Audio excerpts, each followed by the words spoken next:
is real pleasure from women because those who are attached to the pleasure from women are seen to be jealous of others.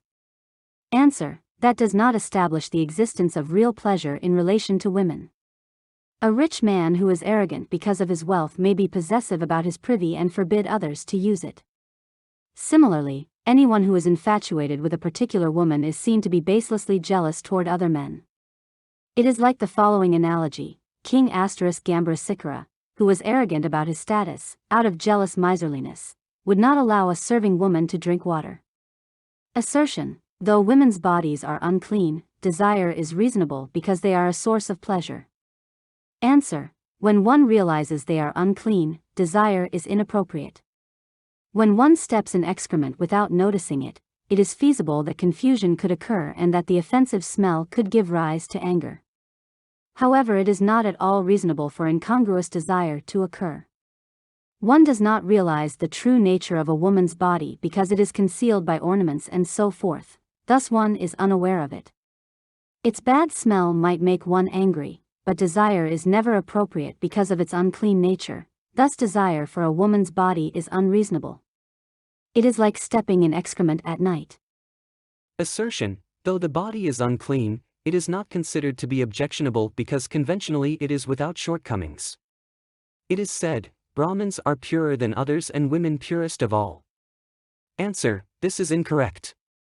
When all except people not in their right mind find a pot full of filth, such as vomit, objectionable, why would anyone sensible not consider the body from which such filth constantly comes objectionable?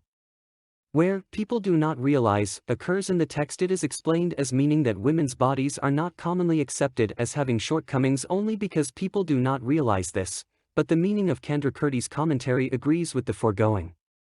It is like some lustful men who saw attractive qualities in a beautiful woman but found fault with her when they saw her carrying a pot full of vomit. A rich man had a beautiful maid who carried the slop basin.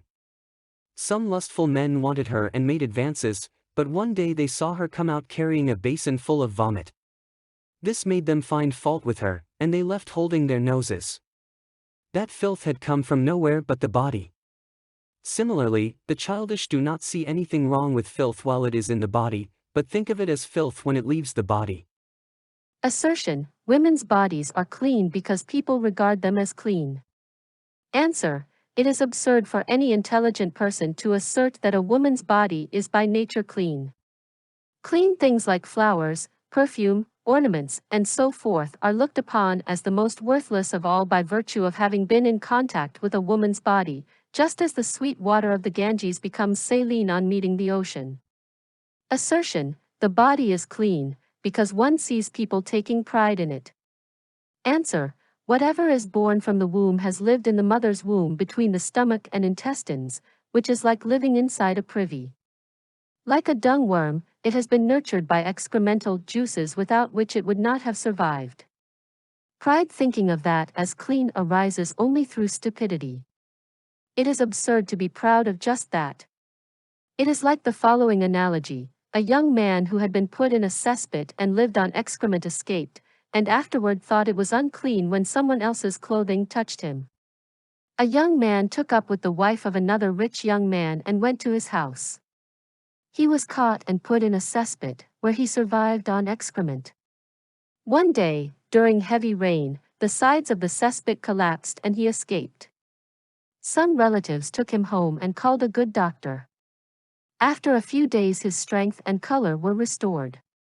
Some time later, after bathing and applying perfume, he went out to a busy road. A beggar inadvertently brushed against him with his clothing. He drew back indignantly and scolded him, saying, "Your vile clothing has made me unclean."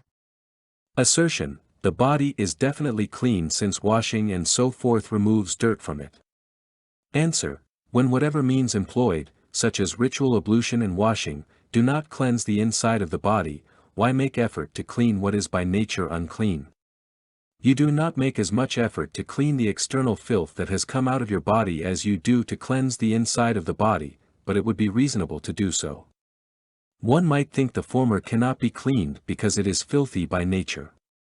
In that case exactly the same applies to the inside of the body. It is like the following analogy: two jackals were sitting under a palesa tree. When a palace of blossom fell, one of them thought they were all like that. The other thought that though the blossom that had fallen was not meat, the ones still on the tree were meat. This is like thinking what leaves the body is filthy while what remains in it is clean. Assertion: since ascetic sages do not give up women's bodies, craving for women is not something to abandon.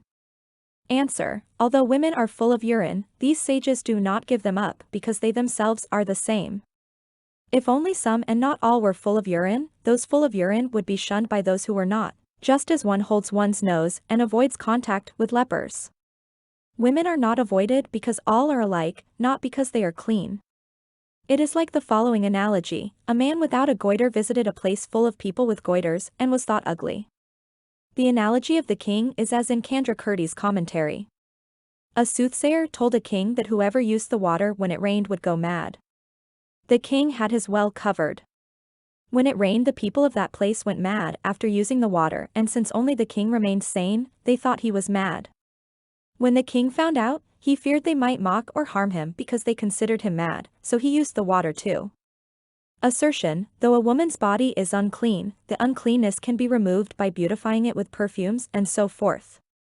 Answer: it is like a man lacking a part because his nose has been cut off, who is delighted with and proud of a golden artificial substitute. Attaching flowers and so forth to the body as a means to remedy its foulness and holding that this will make the body clean will not do so. In lustful childish people who, because of their stupidity, do not see the body's nature, desire is stirred by flowers, perfume, jewelry, and so forth intended to remedy uncleanness, and because of these they consider themselves and others clean. Through stupidity people desire this body which is like a festering sore disguised by garlands of flowers and clothes. It is like smearing butter on a cat's nose, which makes it think even a handful of insipid food is rich and tasty. Assertion: there are fragrances and so forth for which one invariably feels desire. Answer: there is no thing which is a definitive cause of desire, since in the end one will become free of desire toward all things. Even flowers and so forth, which are held to be clean, become